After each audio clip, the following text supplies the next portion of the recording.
Now, today's going to be a quick video, but we are going to talk about the reason why black men must study our history. Let's get into it. Now, this is a subject that is dear to my heart because if you ask me, I think at the base of all of our problems is the fact that the vast majority of all of our people across the world simply have zero knowledge of who they are, where they've been, what they've been through, and where they should go. When you study history, you become more logical, right? You become less emotional about things. You start to connect the dots and everything begins to make sense, right? And the biggest challenge for us is the fact that the schools that we send our children to, at least those of us living in the West, and it's not too much different from those even in the black nations because the curriculum that they follow is a legacy from the old colonial days. And to be honest, if we decided to scrap those curriculums for one that is more tailored to the child growing up in that nation, well, the Western nations wouldn't really accept those diplomas anyway. But guess what? If you also build the institutions and the companies that would also be available to employ those children after they graduated from school, then you wouldn't even need to worry about the Western nations accepting your diploma from back home because you would already be self-sufficient and able to provide for your own people. So they wouldn't even have to migrate to a foreign country. But then again, I'm getting off topic, but I was just explaining why the curriculum in black nations also follows the colonial model, also follows the European model, also follows the North American model, right? So the young child in Nigeria is learning a similar curriculum to the young child growing up in Haiti or South Africa. And that curriculum is similar to the one that the young child in Los Angeles and New York and Texas is also learning, right? That's why you could grab a person from the middle of Lagos, Nigeria, and grab another black person from the middle of Chicago and grab another black person from the middle of Jamaica. And they are all equally clueless on black history, while somehow they all magically have some basic amount of knowledge of European history. They can name powerful European figures off the top of their head without even thinking, right? That's not a coincidence. There's a reason why the black person that's walking around today is 50 times more docile than the black person that was alive just 2 centuries ago. When you study history and you read things such as the Ashanti army running down on a British battalion, assassinating damn near the whole battalion, and then taking the General Charles McCarthy, decapitating him and keeping his skull as a trophy, you think to yourself, wow, black men was doing that back in the 1820s, just 200 years ago?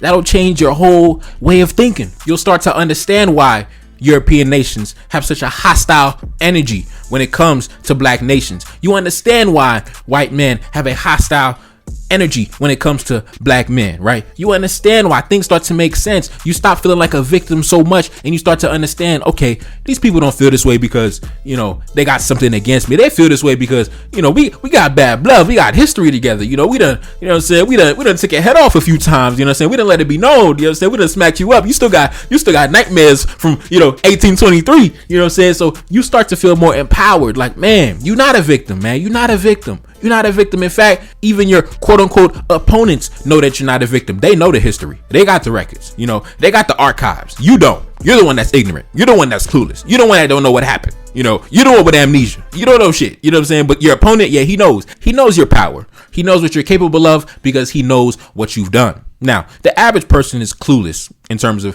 on history, right? The average person is historically illiterate because, to be honest, if you sit in these classrooms, you're not going to become an intelligent person. That's why I don't really take people serious when they brag about all their degrees. I much rather you brag about your career and the type of money that it's bringing in. I don't really care about the degrees and the certifications because we know the curriculum is BS. We know it's not pumping us out to be intelligent and capable, strong black men and women. So we know. So don't brag to me about your degree. Brag to me about what you may have accomplished and built with your degree, but don't brag to me about the degree and the fact that you're educated. Trust me, we sat in these classrooms. They're not educating us, man. They're not empowering us. They're not molding us into people that can be useful and beneficial to our people. They only mold us into people who can be useful towards benefiting and upholding the European economic power structure, right? That's the reason why 90% of us, at least in the United States, we work for white people. We have a white employer. We work for a white company. And if we knew our history, we understood that we came from self-sufficient ancestors that built their own societies from the ground up, that had their own economies, that had their own ways of life, that had their own rites of passage, that had their own social structures, right? Once you study that and understand that, the only thing in your mind that makes sense is to go back to that. Go back to being that independent, self-sufficient black man and woman that can build their own society, raise and educate their own children, feed their own society, feed their own population, do business among each other. Because the majority of our trade in the pre-colonial days, it was done amongst each other. We weren't getting loans from the IMF. We weren't getting money from China. We weren't cutting deals with foreigners. The majority of trade back in the day, it was among each other, right? So our ancestors knew the deal already. It's us that have gone backwards. But the reason we've gone backwards is because we have no knowledge of yesterday. We have no knowledge of the past, right? If someone bashes you over the head with a bat, drags you out the crib, drags you down the street, then you wake up by the dumpster on the side of the road and you got amnesia because he done cracked your skull, and you have no knowledge that one day you actually had your own house and your own family and your own everything, but you just woke up on the side of the road with amnesia, and now you just still on the side of the road. Now you just live on the street now because you don't even remember that there was a time where you actually had your own shit. There was a time when you actually had your own house. But I guarantee if someone came on the side of the road and told you, hey bro, why you sleeping behind the dumpster, man? Like, what happened, bro? Like, you had a mansion back in the day, bro. Like, why you on the street, man? And you're like, man, what you talking about, bro? I never had no damn mansion. Like, what, bro? You had that big, you know what I'm saying? That big white mansion with the freshly mowed lawn, bro. You had the Rolls Royce in the driveway. In fact, you had 2 Rolls Royces and you had a Benz. What happened, bro? Like, why you on feet right now? Why you homeless? Like, bro, and you're like, bro, I ain't never had no Benz. What you talking about? Bro, I got the pictures right here, bro. Bro, come on, man. Come on. Remember like 2 years ago, man, we was at the spot. You pulled up in a Rolls Royce and then he shows you the picture you in the Rolls Royce. In your mind, you can be like, whoa, that's me right there. I was doing it like that. Word.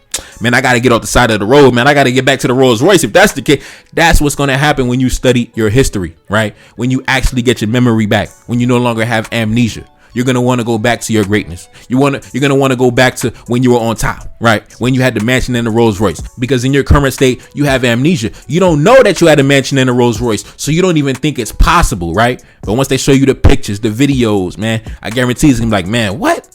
Man, how did I do that? Man, let's get back to it. You know what I mean? So listen, that's the importance of studying your history. And also the importance of studying your history also gives you an appreciation, an admiration, and a love for your ancestors and what they've been through, right? And you're going to want to avenge their honor. You're not going to want to be a bitch no more. You're not going to be a punk no more, because you know the ancestors are watching, right? You're going to want to make them proud. Like, you know how you want to make your parents proud? You want to make your mama proud. You want to make your daddy proud. You're going to want to make your great granddaddy proud too. You know, you're going to want to make the ones that came before you proud too. You're not going to want to disappoint them. You're going to want to be the best person you could be. At least me, that's the effect that it had on me when I started studying my history, right?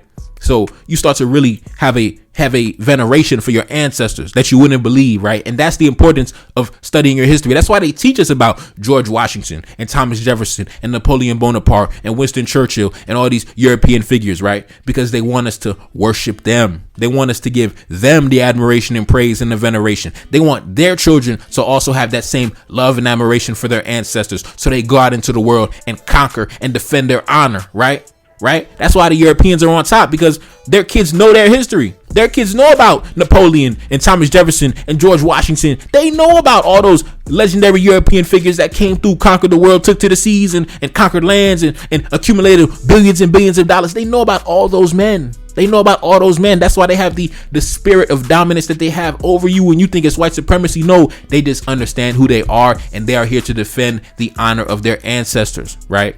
You can defend the honor of your ancestors because you don't know crap about your ancestors. You don't know where they've been. You don't know where you're going. So that's why you're confused, right? But your opponent, he's not confused. He's teaching his children about the history and legacy of his ancestors, the Europeans, the North Americans. They're teaching their children about the legacy of their ancestors, good or bad. Even if they were evil men in your eyes, it doesn't matter. They're going to give them the admiration and praise, right? That's why as soon as you're freaking 8-9 years old, they're teaching you about Christopher Columbus. As soon as you learn how to read, they immediately start teaching you about Christopher Columbus, because Christopher Columbus, he's the one that set it off for them. He's the one that set it off that got them all rich, right? They came through it. They all started getting rich over here. So as soon as you know how to read, as soon as you get potty trained, they automatically teach you about Christopher Columbus, right? Because in their mind, Christopher Columbus, he's that legendary ancestor that popped it all off, right? As soon as Christopher Columbus came, man, they've been getting money. You know what I'm saying? So who is that legendary ancestor that we teach our children about? That legendary conqueror figure like Christopher Columbus. As soon as our kids learn how to read, who are we teaching them about, right? My mama would sit me on her lap and she was teaching me about the ancestors, man. But by and large, as a whole, are we doing that? Are we getting it institutionalized, building schools with our own custom curriculums, right? We're not. And that's the reason they don't know. And until we decide to do that, we're going to be in the same boat. And on that note, I'm gone. Reincarnated, I'm back in original fashion. I left on a horse and came back in that ass, and I left with abundance and came back to famine. We used to be pyramids, now we be rapping. Look how the mighty have fallen. Used to be running, now we be walking. When you be cooning, that's when they applauded. Selling your soul, your sons and your daughter. Gotta come up in this shit, they stuck in the mix. Really, my heart to be breaking. That's why I'm stacking that paper and handle my business. Pass it down in generation. Talking about money and power and building a nation. That's a deadly combination. Never be watching the TV, they pushing agendas, falsifying information. Know they got malice intentions. Step in the room and I'm feeling the tension. Enemy watching, he blocking my vision. Pay for the check cause I need my redemption. Building my kingdom, I need it protected. Ready for war like a young Money Congo. Never decided the team is the motto. Up in the crib and I'm whipping up waffles. Up in the crib and I'm smoking gelato. I'm chilling, I'm taking my pain and make it ambition. I'm blessed by the gods, but I ain't religious. I came for the power, they came for the bitch. They making no hourly wage, I got business. This is an art and they could never be taught. Selling my soul, I can never be bought. Play with my money, I see you ain't caught. Run to the check and I do it for sport. Babylon falling, I go to the source. Packing my luggage and go overseas. Shorty be with me and she so elite. Shorty be chocolate, I'm calling her Hershey. Secret intelligence probably gon' murk me. Don't fuck with brands cause nigga I'm Haitian. Say the wrong shit and you're smacking their faces.